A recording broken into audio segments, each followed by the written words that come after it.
우리 오늘 마태복음 강의 25번째 시간입니다. 마태복음인데 오늘 제시된 성경 구절은 요한복음 16장 1절에서 8절 그리고 11절 그리고 에베소서 2장 8절입니다.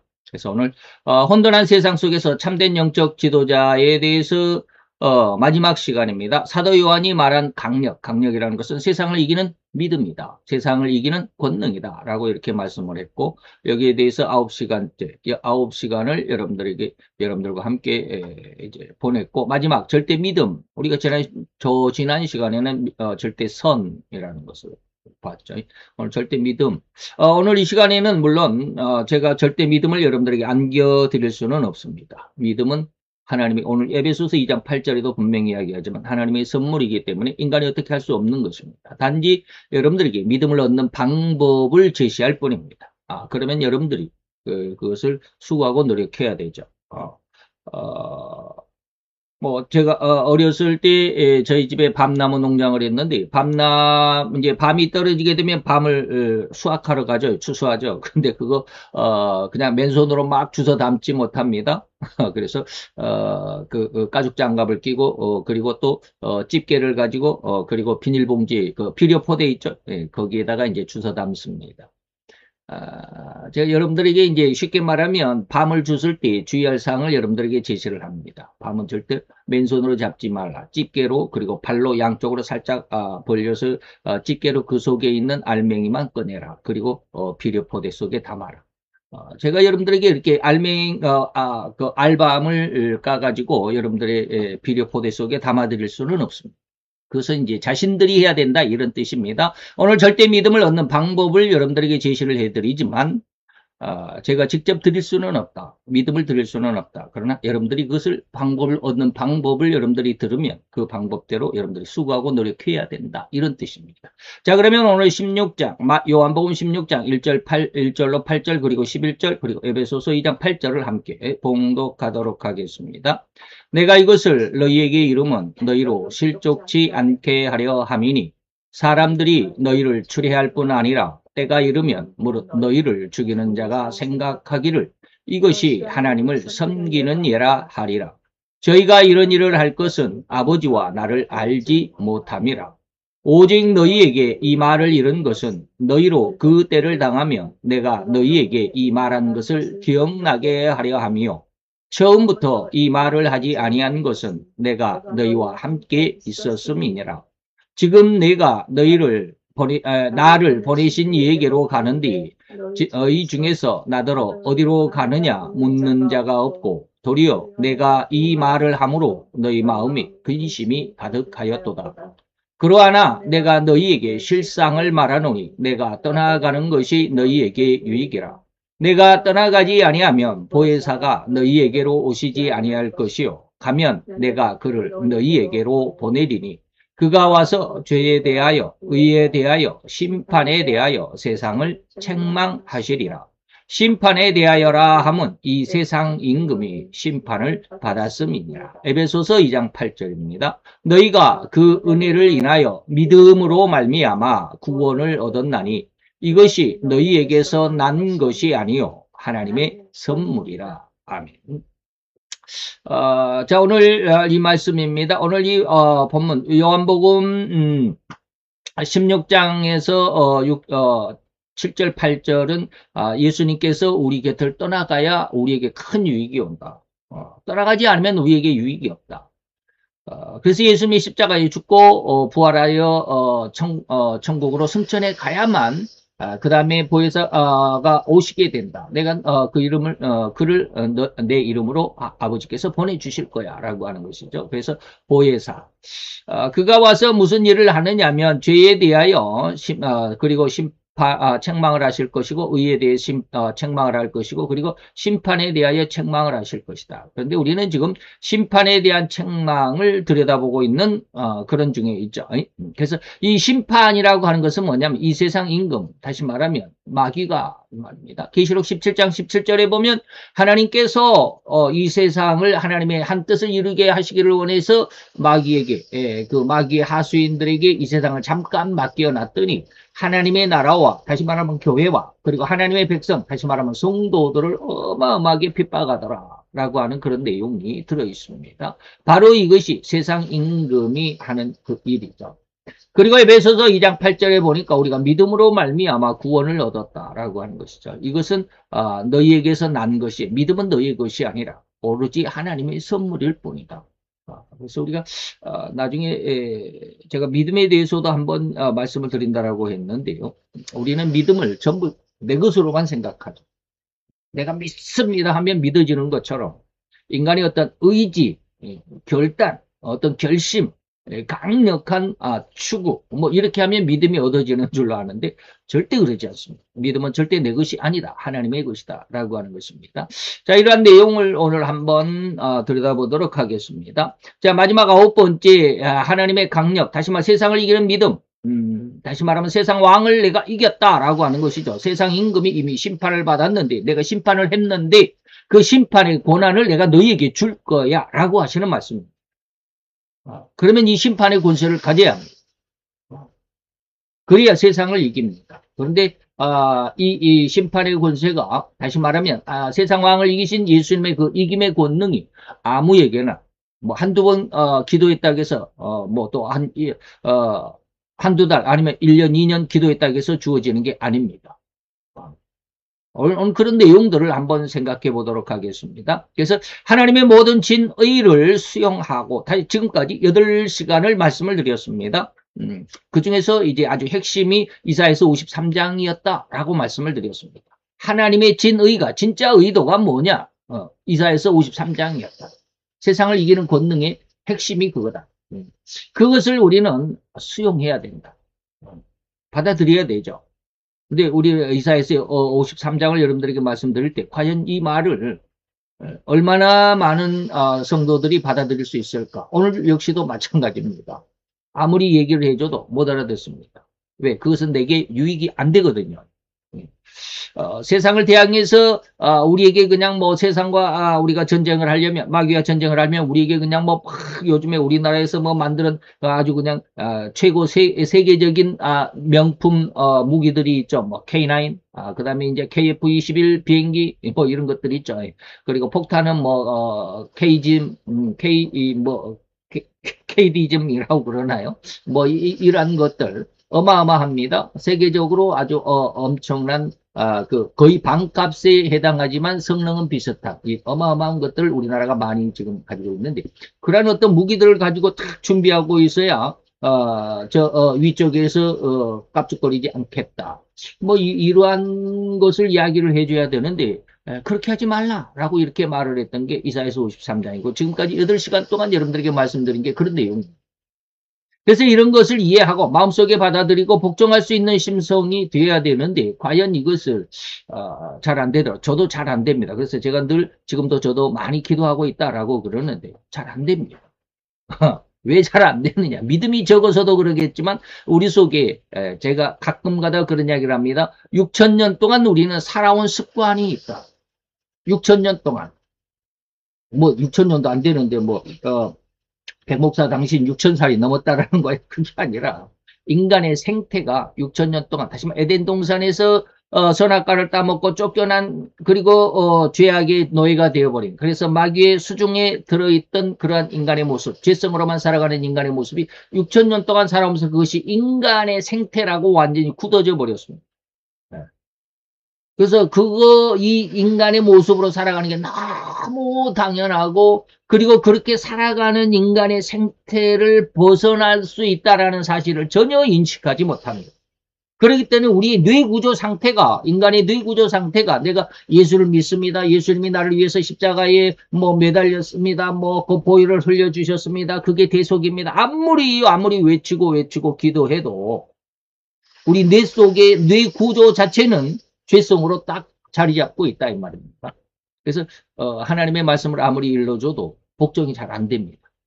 머릿속으로 이해는 되지만 마음속으로 잘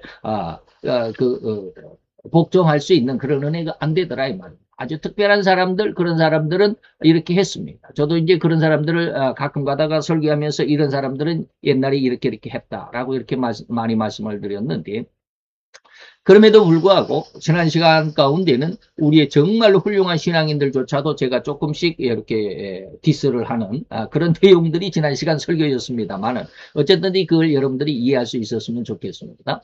다시 말하면 인간들의 죄성은 복종할 수가 없습니다. 하나님의 말씀에. 그런데 복종할 수 있는 심성으로 우리는 계속해서 하나님 앞에 수고하고 예수고 그리고 또 기도하고 쓰러지고 넘어져도 다시 한번 하나님 앞에 구하고 그런 모습이 필요하다. 이러한 믿음이 반드시 필요하다라고 하는 것입니다. 한번 알아봅시다. 사도 바울이 로마서 7장 24절에서 8장 2절까지가 한 단락입니다. 우리는 7장 25절이 마지막 7장 마지막이고요. 8장 1절 2절까지 우리가 8장 2절까지 7장 24절에 이렇게 딱 묶어서 한 묶음으로 해야 되는데 어쨌든지 예전에 저도 저 성경을 이렇게 구분해 놓은 장과 절로 구분해 놓으신 분 이야기는 들었는데 이름은 잊어버렸습니다만 이분 정말 대단해요. 옛날 뭡니까 사도 시대에는 이런 장절의 구별이 없었습니다. 그런데 오늘날에는 이렇게 장절의 구별이 있어가지고 굉장히 성경 찾기도 쉽고 막 그러죠. 그런데 이것만큼은 로마서 7장 24절에서 8장 2절까지가 한 묶음이어야 되는데 어떻게 이제 조금 잘못 나눈다라고 할 수 있을 정도로 7장은 24절 25절까지 그리고 8장으로 이렇게 넘어갔는데 바로 이것입니다. 7장 24절에 보니까 여러분들에게 제가 많이 말씀드립니다. 오라 나는 공고한 사람이다. 나는 어떠냐? 나는 하나님의 선을 좋아하고 하나님의 의를 이루고자 원하지만 나는 결코 그 선이나 의를 이루지 못하고 그냥 죄의 법 아래로 육체의 법 아래로 나는 항상 굴복할 수밖에 없는 그런 존재더라 라고 하는 게 23절까지 21절 23절까지 내용이죠. 그렇기 때문에 나는 공고한 사람이다. 아주 단말마적인 죽기 직전에 아주 그냥 꽥 소리를 내는 것처럼 그러한 그 외침이 바로 이 나는 공고한 사람이다 라고 하는 이 외침입니다. 이건 웬만해서 이러한 은혜를 이러한 고백을 할 수 있는 은혜를 얻는 사람이 거의 드뭅니다. 자, 이 사망의 몸에서 누가 나를 건져내라. 방금 말씀을 드렸습니다. 우리 주 예수 그리스도로 말미암아 하나님께 감사한다. 이건 나중에 이제 또 말씀을 드리겠습니다. 그런즉 내 자신이 마음으로는 여기 이야기를 하죠. 하나님의 법을 원하지만 육신으로는 항상 죄의 법을 섬기더라. 라고 하는 것입니다. 그러면서 이제 8장으로 넘어가는데 1절, 2절까지가 한 묶음이라고 그랬습니다. 여기에서 왜 8장 1절로 2절까지 넘어가야 되냐면 여기에서 바로 우리 주 예수 그리스도로 말미암아 하나님 앞에 감사해야 나는 공고한 사람인데 이 사망의 몸에서 구원할 자는 오직 예수 그리스도로 인한 예수 그리스도를 믿는 믿음으로 인한 하나님 아버지의 은혜다라고 하는 것입니다. 그래서 이제는 그리스도 예수 안에 있는 자에게는 결코 정죄함이 없을 것이다. 왜? 예수 그리스도의 십자가의 보혈로 인해서 하나님께서 내게 이 은혜를 주셨기 때문에. 그래서 그리스도 예수 안에 있는 생명의 성령의 법이 죄와 사망의 법에서 너를 해방했다. 앞에서는 뭐라고 그랬습니까? 나는 이 사망의 몸에서 결코 벗어날 수가 없어. 나 이 안타까운 이 죄성을 내가 어떻게 해야 되나 라고 했더니 예수 그리스도의 십자가의 보혈의 은혜로 인해서 하나님이 해결해 주시더라. 그래서 감사. 그것은 뭐냐? 그리스도 예수 안에 있는 생명의 성령의 법이 나로 하여금 여기에서 내가 결코 빠져나올 수 없다고 했던 그 죄와 사망의 법이 나를 이제는 더 이상 나를 장악하지 못하게 되더라 라고 하는 그런 내용입니다. 자, 그러면 우리가 지금까지 배운 모든 것들을 안다는 것으로, 지금까지 여러분들에게 설명해 8시간을 통해서 말씀을 드렸는데, 그것을 안다는 것으로는 절대로 부족합니다. 이해한다는 것으로는 절대로 부족합니다. 진실로 탕자를 기다리는 아버지의 마음처럼 학교에서 큰 말썽을 일으킨 아들을 위해서 선생님과 아들에게 피해를 당한 아이들과 그 부모들 앞에서 자기 아들이 받을 용서를 위해서 아버지가 기꺼이 아들을 대신해서 무릎을 꿇는 그 아비의 마음을 우리는 이해할 수 있어야 됩니다. 이거 많이 말씀을 드렸습니다. 내 아들이 학교에서 말썽을 일으켜서 학교에서 호출이 왔습니다. 학교로 딱 가보니까 교장실에 내 아들하고 이제 아들에게 얻어맞은 눈이 시퍼렇게 된 애들 두세 네 명이 있고 그 부모들도 와 있고 씩씩거리면서 저 아이는 당장 우리 아이들을 이렇게 이렇게 망가뜨려 놨으니까 저 아이는 당장에 퇴학을 시켜야 된다. 난리법석이죠. 이 상황을 목격한 아버지는 뭘 해야 될까? 내 아들이 퇴학을 당하지 않으려면 뭘 해야 될까? 아버지는 그 자리에서 무릎을 꿇어야 됩니다. 내 아들이 정당했다 할지라도 쟤는 두세 명이고 우리 아들은 혼자잖아. 한 3대1로 싸워가지고 우리 아들이 더 많이 맞았잖아 라고 이렇게 항변을 한다면 내 아들은 절대로 용서받지 못합니다. 아버지는 내 아들이 잘했다 할지라도 아버지는 일단 무릎을 꿇습니다. 이 아비의 마음을 이해할 수 있어야 합니다. 오늘 죄는 인간이 지었지만 그 죄를 용서받기 위해서 하나님이 대신 십자가에 인간을 대신해서 대신 죽었다라는 것입니다. 이걸 이해할 수 있어야 된다라는 말입니다. 이것이 바로 아비의 마음입니다. 하나님이 인간을 대신해서 왜? 내가 너를 내 아들로, 내가 너를 내 딸로 내가 삼았잖아. 너의 모든 죄악이 그 모든 죄값은 내가 다 책임질게. 이것이 창세기 15장이라고 그랬습니다. 아브라함과 하나님과의 그 계약의 관계. 네. 내가 내 자손을 하늘의 별과 같이 바다의 모래와 같이 많게 해줄게 라고 하면서 계약의 재물을 갖다 놓으라. 소를 그리고 양을 그리고 비둘기를. 근데 소와 양은 둘로 갈랐지만 비둘기는 몸을 가리지 않았더라. 그 상황 속에서 하나님이 나타나지 않았다. 해가 저물 때까지 나타나지 않았다. 그래서 아브라함도 깜빡깜빡 졸고 있다가 해질녘쯤 되어가지고 깜짝 놀라서 일어나 보니까 막 솔개가 사체 위로 날아다니다. 바로 그때 아브라함은 그 쪼갠 고기 사이로 지나가지 않고 하나님의 횃불의 형상으로 그 쪼갠 고기 사이를 지나갔다. 그게 계약의 완성인데 원래는 그 쪼갠 고기 사이로 계약을 하는 두 당사자가 지나가야 되는데 아브라함은 지나가지 않았습니다. 하나님만 지나갔다. 그것은 뭐냐? 바로 이것이 아비의 마음입니다. 아버지가 잘못했으면 아버지가 죄값을 받는 건 당연한데 아버지는 잘못이 없고 아들이 잘못했을 때 아버지가 그 아들의 잘못을 대신 갚아주겠다라고 하는 것입니다. 그게 바로 창세기 15장이다 라고 많이 말씀을 드렸습니다. 다시 말하면 세상을 사랑하셔서 하나님은 하나밖에 없는 독생자를 내어주셨고 그리고 그 독생자로 하여금 우리의 죄값을 대신 담당하게 했다라고 하는 그 하나님 아버지의 마음을 절대로 우리는 닮아야만 세상을 이길 수 있다. 그러지 않으면 절대로 인간의 마음으로서는 인간의 심성으로서는 인간의 감정과 능력으로서는 결코 세상을 이길 수가 없다. 인간이 어떻게 마귀를 이길 수가 있다. 그러죠. 그래서 하나님의 아버지의 마음을 절대로 닮아야만 세상을 이깁니다. 그래야만 세상을 이깁니다. 세상의 죄악과 마귀를 이길 수 있다라는 것입니다.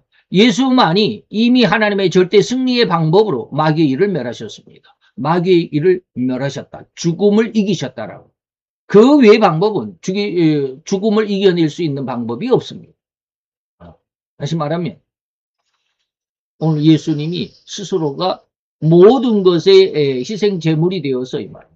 그래서 이사야서 53장을 제가 그렇게 설명을 해드렸습니다.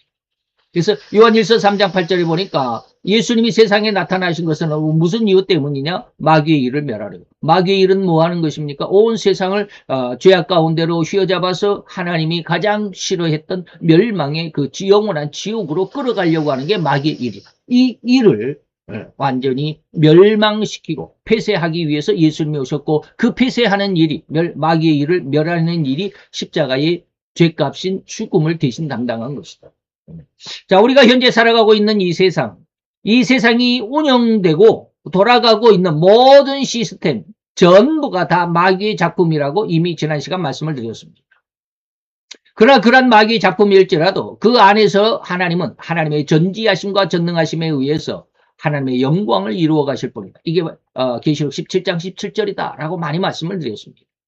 그 2살 아래 모든 남자아이를 모조리 죽여서 예수 그리스도까지를 몰살하고자 하였을지라도 이거는 이제 마태복음 2장에 헤롯 대왕이 예수를 죽이려고 했던 바로 그 상황을 이야기합니다. 그런데 그러한 상황에서도 하나님은 그런 흉악한 마귀의 난동, 광동 안에서 예수님을 구원하시고자 애굽으로 피난시키셨던 것이 누구시냐? 하나님이십니다.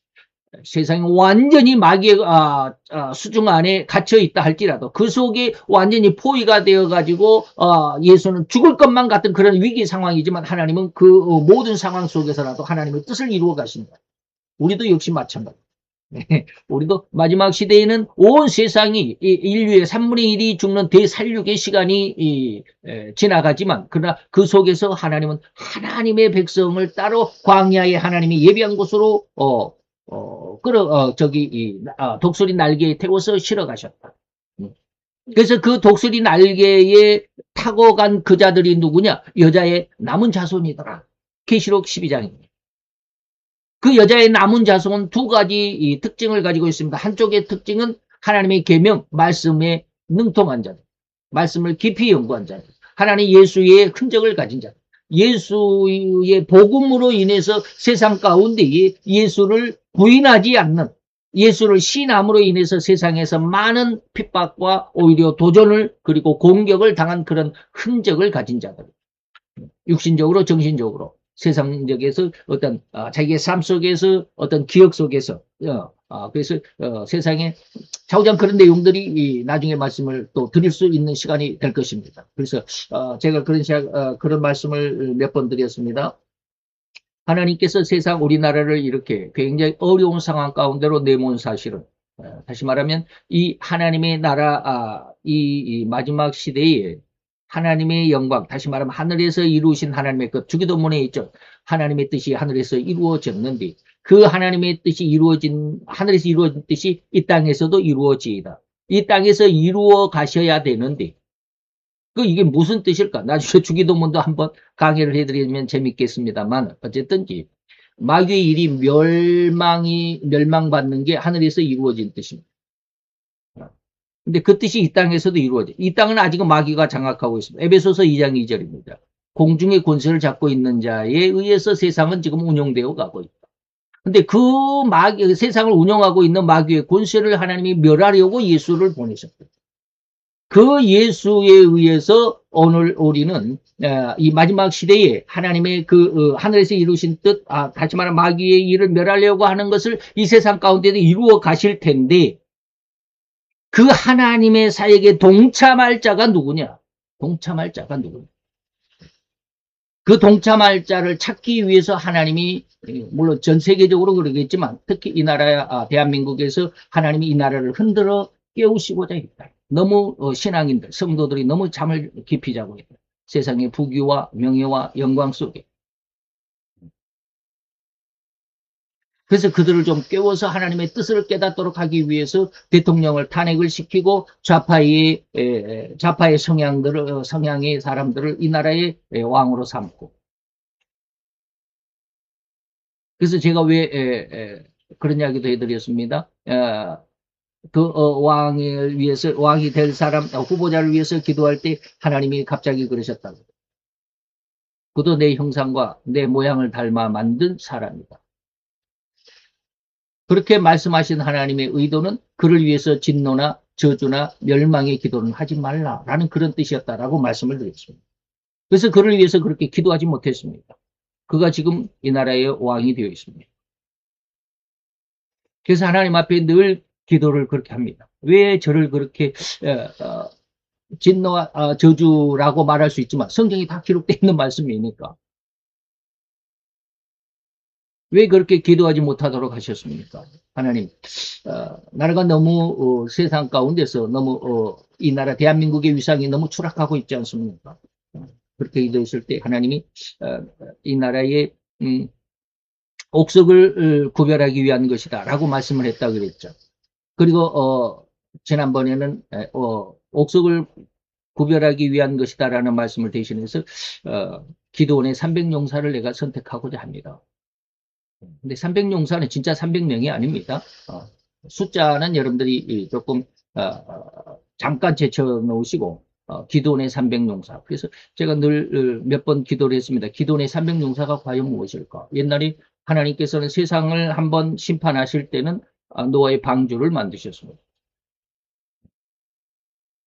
근데 이 세상에 우리는 이제 신약 시대에는 믿음이 노아의 방주다라고 이렇게 말씀하시는 것 여러분들이 들어본 직 하죠. 근데 저에게는 하나님이 분명히 기도원의 300용사다. 그래서 기도원의 300용사가 과연 무슨 뜻일까? 그래서 제가 한 2주 전인가요? 그 기도원의 300용사가 어떤 뜻이다라는 것을 여러분들에게 말씀을 드렸습니다. 바로 계시록 12장의 17절인가요? 여자의 남은 자손이다. 여자의 남은 자손이다. 여자의 남은 자손은 두 가지인데 하나는 하나님의 계명을 가진 자고 하나는 예수의 흔적을 가진 자다라고 이렇게 말씀을 드렸습니다. 바로 그것입니다. 이 마지막 시대에 하나님의 하늘에서 이루신 뜻을 이 땅 가운데 이루시고자 원하셨던 그 하나님의 사역이 이 마지막 종말 시대에 반드시 이루어질 텐데 그 하나님의 사역에 동참할 수 있는 자가 누구냐? 하나님의 말씀을 나중에 제가 이제 설교 원고 속에 다 이것을 기록을 해놨습니다. 그때 더 자세히 말씀을 드리겠습니다만 그런 내용들, 말씀을 많이 깊이 연구한 사람들, 깊이 하나님의 은혜 가운데 있는 사람들, 그리고 복음을 위해서, 진리를 위해서, 하나님의 구원을 위해서 전도하다가 많은 상처를 입은 사람들, 몸의 상처, 정신적으로 상처, 그리고 내 삶 속에서의 상처들이 있을 것입니다. 그때 가서 그런 내용들은 말씀을 드리도록 하겠습니다. 그래서 하나님의 이 마귀의 난동, 광동, 미칠 광자입니다. 광동 안에서도 하나님은 하나님의 뜻을 이루신다. 이건 절대로 예수를 믿는 자들, 다시 말하면 앞으로는 여자의 남은 자손, 여자의 남은 후손들이 이 일을 감당하게 될 것이다. 바로 하나님이 그 뭡니까? 헤롯이 아기를 찾아 죽이려고 할 때 아기와 그 모친을 하나님께서 빨리 피난시켰던 이 일처럼 하나님이 마지막 시대도 이러한 일을 하신다. 다시 말하면 하나님은 반드시 승리하신다. 하나님이 창조주시고 그 창조주가 세상을 창조하시고 창조의 결과가 어떠할 것인지까지를 예정하신 그분의 능력이 어찌 실패, 어찌 좌절을 결말로 맞이할 수 있게 하겠느냐 이 말입니다. 하나님은 절대로 그 결말까지를 아시기 때문에 그 결말로 가는 길을 하나님이 성경 속에 딱 감춰두셨다. 이것을 성경을 많이 읽는 사람만이 이 길을 찾아낼 수 있습니다. 한두 번 읽어가지고는 안 되죠. 절대로 하나님은 승리하실 것을 우리는 믿고 하나님의 그 뜻을 믿고 따라가는 것이에요. 처음에는 잘 안 믿어지죠. 믿어진다 그래도 그게 잘 이해가 되질 않습니다. 이해가 되지 않습니다. 마음이 선뜻 그렇게 내키지 않는다 이 말이에요. 그래서 성경을 많이 읽어라. 에베소 2장 8절입니다. 그래서 너희가 믿음으로 말미암아 구원은 뭐다? 믿음으로 말미암아 된 것이다. 다시 말하면 여기에서 믿음은 뭐다? 하나님의 선물이다 라고 하는 것입니다. 믿음은 전적으로 하나님의 은혜이고 선물입니다. 신자가 스스로 믿음이 있다라고 선언한다라고 하거나 큰 소리로 믿는다라고 외칠지라도 절대 그러한 수고와 노력으로는 인간적인 안쓰러움일 뿐이고 절대로 진정한 믿음이 아니다. 그래서 내가 믿습니다. 그런 게 아닙니다. 우리가 기도할 때 우리가 목소리가 그냥 쉬도록 목이 터져서 목이 쉬도록 기도하지 않으면 은혜 받지 않는 거다라고 이렇게 말씀하신 목사님도 제가 들어봤는데 그런 게 아닙니다. 물론 그렇게 열심은 있어야 됩니다. 목이 쉬도록 하나님 앞에 한번 외치고 기도하고 구해보는 그러한 경험도 있어야 됩니다. 그래야 그 간절함이 하나님 앞에 상달이 되고 연락이 된다면 은혜가 주어지게 된다는 거 분명합니다. 그러나 그것으로 만족하지 말자 이런 것입니다. 그냥 하나님이 주시는 은혜입니다. 하나님이 주시는 선물입니다. 이것은 대가가 있는 것이 아닙니다. 내가 외친다고 주시는 것은 절대로 선물이 아니죠. 달라고 해서 받는 것은 선물이 아닙니다. 하나님의 선물이라고 그랬는데 하나님의 응답, 내가 달라고 해서 내가 받는다면 그건 응답이겠죠. 그런데 이거는 믿음은 그렇게 내가 달라고 한다고 해서 하나님이 주시는 게 아니다. 뭐다? 왜? 선물이기 때문에. 선물은 그냥 주시고자 하는 자가 그냥 주는 게 선물이에요. 내가 달라고도 안 했는데 이런 말입니다. 저는 늘 이렇게 외쳤습니다. 믿음은 능동이 아니라 수동이다. 능동은 내가 하고자 하는 것이 능동이고요. 수동은 뭡니까? 나는 하려고 안 했는데 상대가 무엇인가를 어떤 액션이 취해졌을 때 나는 그것을 받는 것이 수동이다 라고 이렇게 했습니다. 그래서 믿음은 능동적으로 내가 믿습니다. 하나님 내게 믿음을 주세요 라고 이야기하는 것이 아니라 그냥 어느 날 하나님이 내게 믿음을 주셨다. 신자는 오로지 하나님이 주실 것을 믿고 기도할 뿐입니다. 이런 경험, 이런 어떤 그 수고, 이런 노력은 반드시 필요합니다. 근데 이게 짧지가 않다 이 말입니다. 얼른 그리고 쉽게 하나님이 주시는 게 아니다. 다시 말하면 제가 가끔가다 그런 이야기를 합니다. 하나님 앞에 어떠한 은혜를 얻기 위해서는 내 생명을 바치는 것 같은 그러한 수고와 노력이 필요하다. 내 생명을 바치는 것 같이. 내 생명을 바치는 것이라고 한다면 무엇이겠습니까? 여러분들이 이거 깊이 인식을 하셔야 됩니다. 그냥 한두 번 목이 터져라고 목이 쉬도록 기도한다고 해서 물론 그 간절함이 하나의 표징일 수는 있습니다만은 내 생명까지는 아니잖아요. 그보다 더 하라는 것입니까? 내 생명을 한번 바치는 거예요. 그때 하나님이 주시는 겁니다. 그래서 믿음을 달라고 긍휼을 구하는 믿음을 가져야 됩니다. 더욱 간절하게 하나님의 긍휼만을 구하십시오. 또 마귀가 제 아무리 강력한 능력과 방해 공작으로 하나님을 거역할지라도 하나님은 그런 마귀의 괴회와 어른까지라도 하나님은 이용하신다. 다시 말하면 다니엘서에 기록하고 있습니다. 다니엘이 하나님 앞에 기도할 때 기도가 21일이 늦춰졌다고 그랬잖아요. 3주가 늦어졌습니다. 그래서 요즘도 어떤 교회에서 보면 다니엘이 세일에 3주간이죠. 37은 20일, 21일 세일에 기도주간 뭐 이렇게 해가지고 기도하는 그런 교회들도 있는데 뭐 바람직하기는 하죠. 그런데 이제 한 가지 말씀을 드리면 그걸로 부족하다. 이렇게 이야기하면 저 백목사 좀 이상하네라고 이렇게 할 텐데, 좌우지간 그걸 좀 부족하다. 그보다 더 하자 이 말입니다. 그보다 더. 근데 왜 3주가 늦어졌을까? 거기에 보니까 하나님의 그 가브리엘 천사가 다니엘이 기도해야 되겠다라고 생각을 하고 무릎을 꿇으려고 하는 그 순간, 기도해야 되겠다라고 마음에 계획하는 그 순간 하나님이 이미 응답을 하셨다. 그래서 그 응답을 가지고 다니엘에게 가려고 그랬는데 거기에 방해하는 군사가 있었더라. 바사군의 군인들이 가로막았다. 이거 마귀들입니다. 다시 말하면 내가 하나님 앞에 기도할 때 기도의 응답이 쉽게 떨어지지 않는 것은 내 기도가 아직은 양이 차지 않았다라는 것도 있지만 마귀가 가운데서 장난질하고 있다. 이것도 이해할 수 있어야 합니다.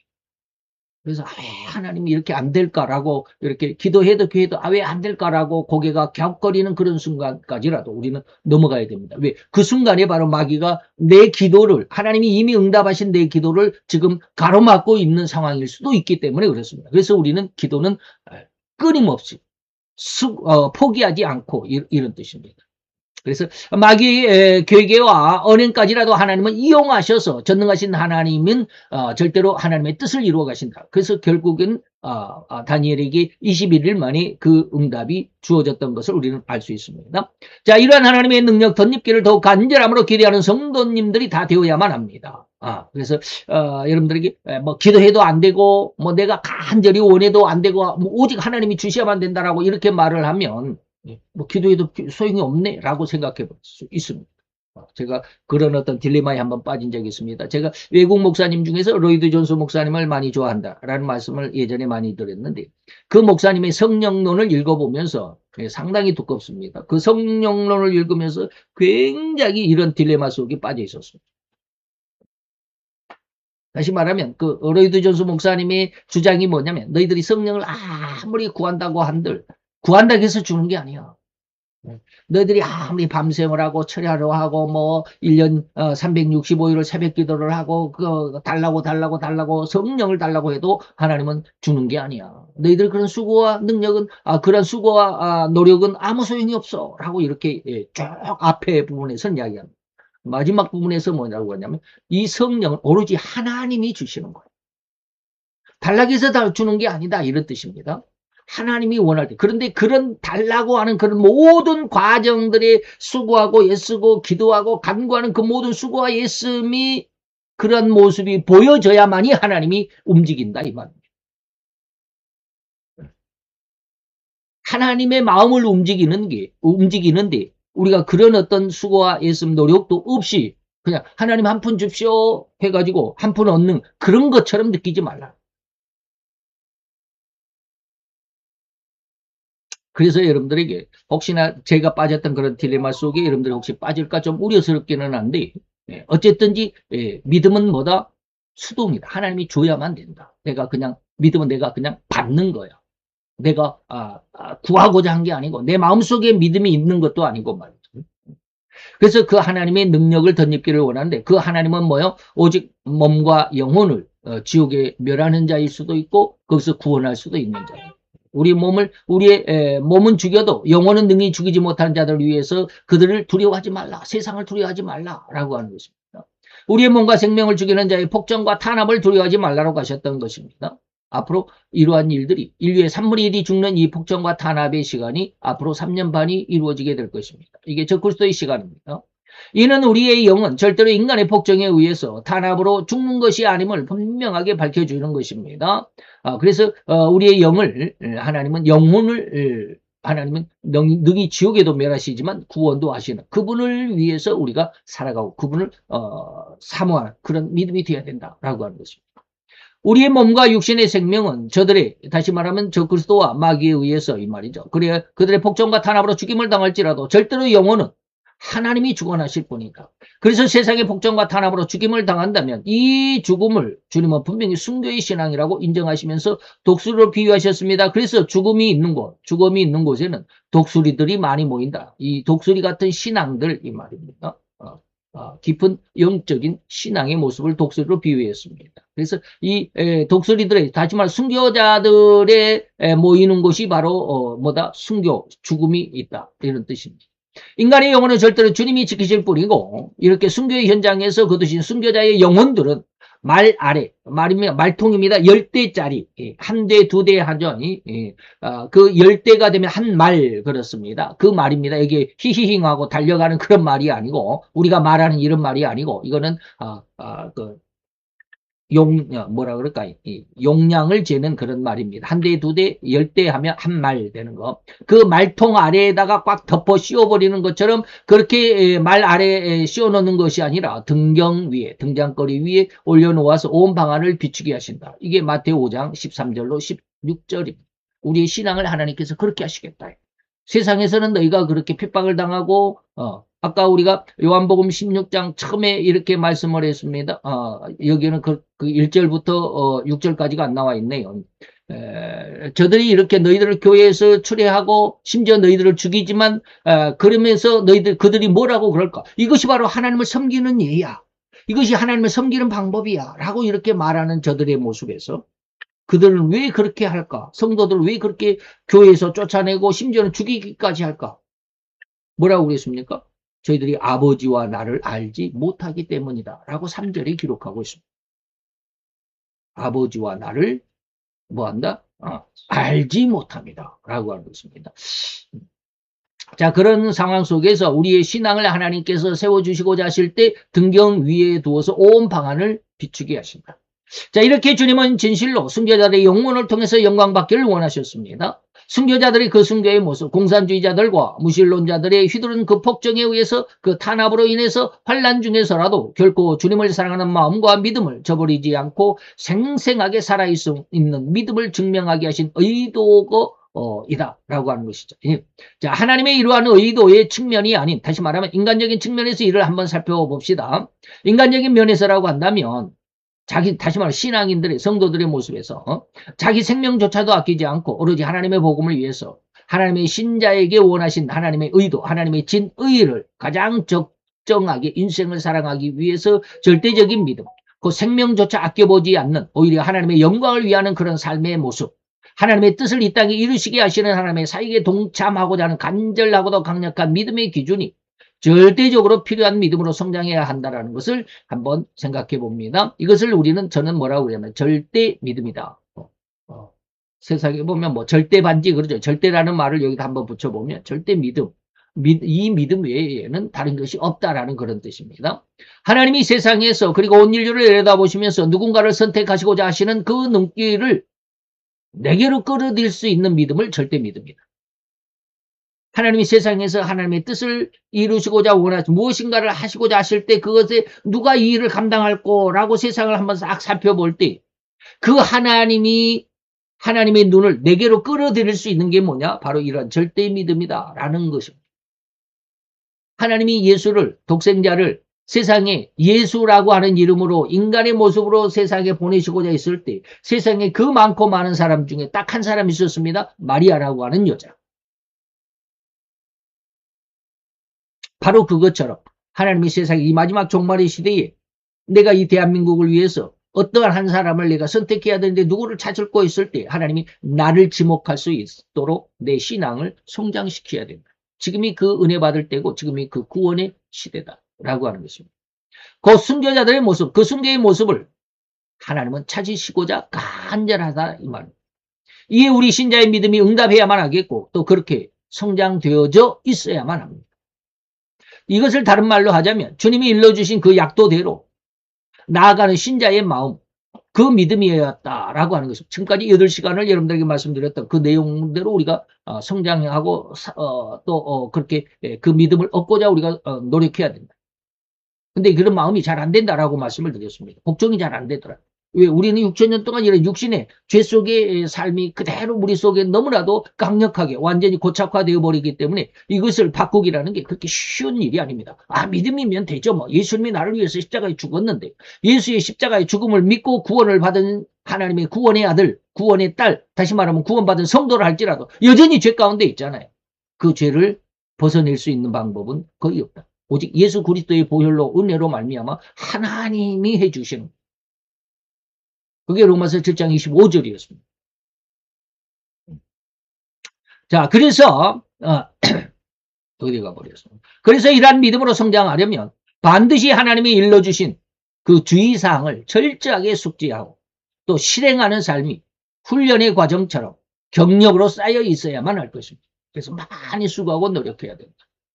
그 주님은 이렇듯 찾고자 하시는 심령, 그 찾고자 하는 간절한 그 믿음의 모습과 내용, 그 결과를 이미 일러주셨습니다. 마태이 13장의 그 내용을 한번 비유로 보자면 7가지 비유를 들어서 이 하나님의 간절한 마음을 우리에게 알려주셨습니다. 그래서 마태이 13장은 천국장이라고 합니다. 네, 그 중에서도 한 가지, 그 7비유 중에서 뭐 7가지를 다 말씀드릴 수는 없고 우리는 밭에 감춘 보화라고 하는 제일 먼저 나온 그 비유를 찾아볼 수 있습니다. 천국은 뭐냐?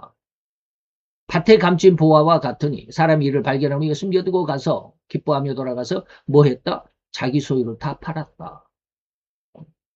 자, 이 비유의 말씀을 신자라면 다들 잘 알고 있을 것이라고 믿어집니다. 그런데 말입니다.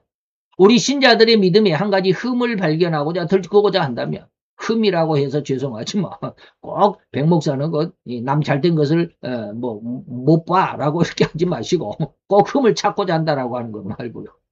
여기서 우리는 뭐냐면 자기 소유를 다 팔았다는 이 말을 거의 간과해버리더라 이 말입니다. 그래서 아프지만 들춰야만 한다면 저는 이런 모습을 감히 드러내고자 합니다. 하나님은 절대로 자기 소유, 자기 재산을 다 팔아야 한다라고 전제 조건을 우리 하나님이 분명히 하셨지만 우리는 이것을 너무 소홀히 여겨. 그냥 밭에 감춘 보화를 그냥 샀대라고만 생각을 해버려요. 근데 내 소유를 팔았다라는 이 의미를 거의 생각하지 않고 있다. 내 소유를 다 파는 게 뭐야? 절대로 천국을 얻으려면, 절대로 절대 믿음을 얻으려면 자기의 소유를 몽땅 그 하나라도 남김없이, 홀이라도 남김없이 모조리 철저하게 내다 팔아야만 한다라는 것입니다. 이게 바로 죄성입니다. 근데 이 죄성이 그렇게 쉽게 팔려지지도 않고요. 내 속에서 나가지지도 않습니다. 죄와 사망의 법이라고 로마서 8장 2절에 말하였습니다. 죄성. 하나님의 성령의 생명의 법이 내게 오지 않는 이상 이 죄와 사망의 법은 내게서 결코 한 발자국도 움직이지 않습니다. 그래서 다 내다 팔아야 된다는데 이게 쉬운 일이 아닙니다. 진짜 물건이라면 갖다 내다 팔 수 있잖아요. 근데 내 마음속에 있는 6,000년 동안 고착화되어 버린 이 죄성이 그렇게 쉽게 나가겠네. 6,000년 동안이나 세상을 장악하고 있었는데 앞으로도 얼마나 더 세상을 장악하고 있을지 모르지만 그런 마귀의 그 가장 강력한 완전히 순간 접착제처럼 완전히 딱 달라붙는 그런 완전히 고착화되어 버린 그런 죄성이 쉽게 떨어져 나간다면 이 6,000년 동안에 이렇게 진정한 믿음을 구한 사람이 얼마나 많았겠냐. 근데 그렇지 못하고 있다. 자, 그런데 오늘날 신자들은 이 마음엔 절대로 팔고 싶지 않은 것이 무수히 많다. 팔고 싶지 않은 게 너무 많아요. 왜? 내 아들도 잘 돼야 되고, 내 딸도 잘 돼야 되고, 내 남편도 잘 돼야 되고, 이번에 사업이 잘 돼야 되고. 왜? 나는 세상 속에서 성공하고 싶은 이 마음이 아직도 내 속에 있다, 이 말. 내 아들이 잘 돼야 되겠다라고, 돈을 잘 벌어야 되겠다라고, 내 딸이 좀 좋은 곳에 시집을 가야 되고, 좋은 집안과 만나야 되고 하는 이런 어떤 소망들이 말이죠. 이것이 하나님의 하늘의 뜻일까? 근데 우리는 이것을 팔고 싶지 않아. 네. 아직은 내가,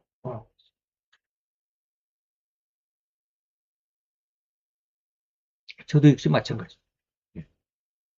잘 안 팔려. 정말 세상을 다 내려놓고 싶어. 마음은 굴뚝 같아. 근데 아직 저도 하나님 교회가 좀 하나 있었으면 좋겠습니다. 제가 지금 날마다 그 건물을 보면서 하나님 앞에 기도합니다. 하나님 저거 정말 주셨으면 좋겠습니다. 너무 좋은 자리. 근데 그런 마음까지 없어야 되는 거야. 근데 그 하나님 그런 마음까지 없으면 나는 뭐 합니까? 내가 무엇을 위해서 하나님 앞에 기도해야 합니까? 이게 우리 마음속에 잘 팔려지지 않는 거예요. 내 것이에요, 내 것. 내가 이렇게 살아야 되겠다라고 하는 내 욕심이야. 근데 너무 그렇게 하니까 하나님이 갑자기 은혜를 주셨어요. 그래서 옛날에 제가 옛날 뭡니까? 수도원 영성은 별로 좋아하지 않는다라고, 언젠가 말씀드렸잖아요. 수도원 영성은 자기 것을 내버리기 위한 그런 영성이에요. 제가 지금 말씀드린 그런 거. 이런 욕심, 세상적인 욕심, 세상적인 나의 무언가를 원하는 이런 것들을 다 내버리고자 하는 것이 수도원 영성입니다. 그럼 나는 아무것도 안 하고 그냥 하나님이 하시는 대로 그냥 모든 것을 하나님께 다, 잠언서도 그랬잖아요. 내 모든 일을 하나님 앞에 맡기라. 그러면 하나님께서 너를 이루어 주실 거예요. 하나님 그래야 될까요? 근데 하나님이 며칠 전에 거기에 대한 대답을 주셨습니다. 달란트의 비용. 5달란트, 2달란트를 왜 축복을 받았느냐? 자기에게 주어진 능력을 가지고 장사를 했다. 그것이 주인의 뜻대로 그 돈을 쓴 게 아니고 자기 능력으로 그 돈을 가지고 장사를 해서 이문을 남겼던 사람. 그러면 나는 지금 하나님의 뜻이 내게 이루어지기를 원합니다라고 간절히 그 수도원 영성처럼 그것만을 하나님이 원하신다. 그것은 저에게 하나님이 말씀하실 때는 그건 1달란트 받은 종이야 라고 말씀하셨어요. 굉장히 충격이었습니다. 좌우지간 어쨌든지 그런 것들은 나중에 또 말씀을 드리도록 하겠습니다. 우리 마음엔 절대로 팔고 싶지 않는 것들이 너무너무 많습니다. 전부 다 팔으라고 그랬는데 아직은 팔고 싶지 않는 경우가 많아요. 이 사실을 우리가 부인할 수 있습니까? 부인할 수 없습니다. 바로 여기서 의미하는 자기 소유, 그리고 자기 소유의 그 의미, 그 범위가 무엇이겠냐? 여러분들이 깊이 기도해 보셔야 됩니다.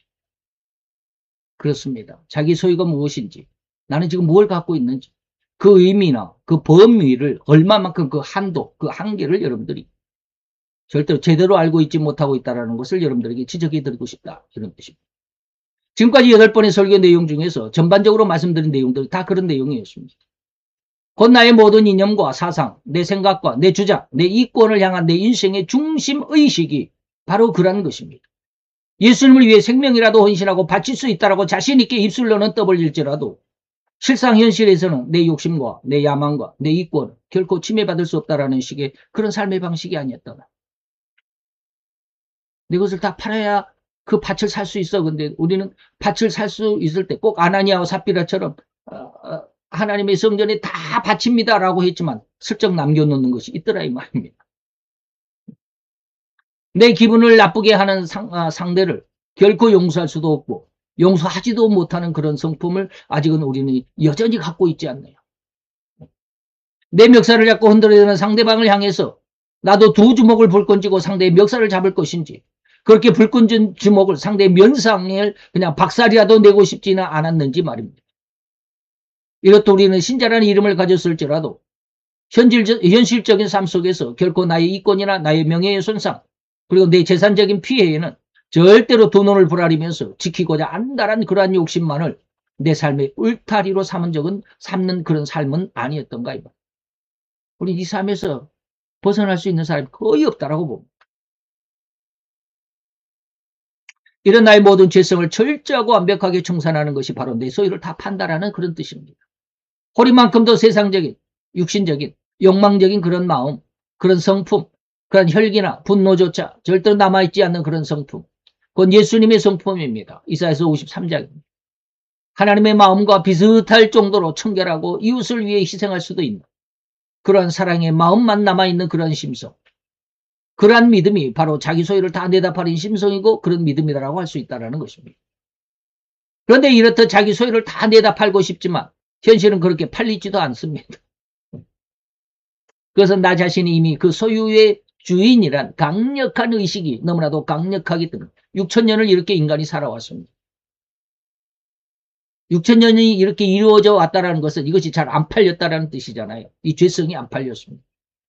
죄성이 팔렸으면 이 나라는 벌써 하나님의 뜻이 이 지구상에 이루어져서 이거 천국이 되었을 것입니다. 근데 안 되고 있잖아요.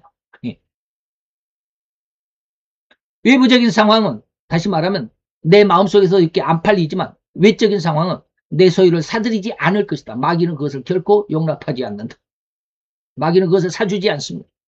그 마귀와 졸개들의 방해 공작, 악령과 귀신들이죠.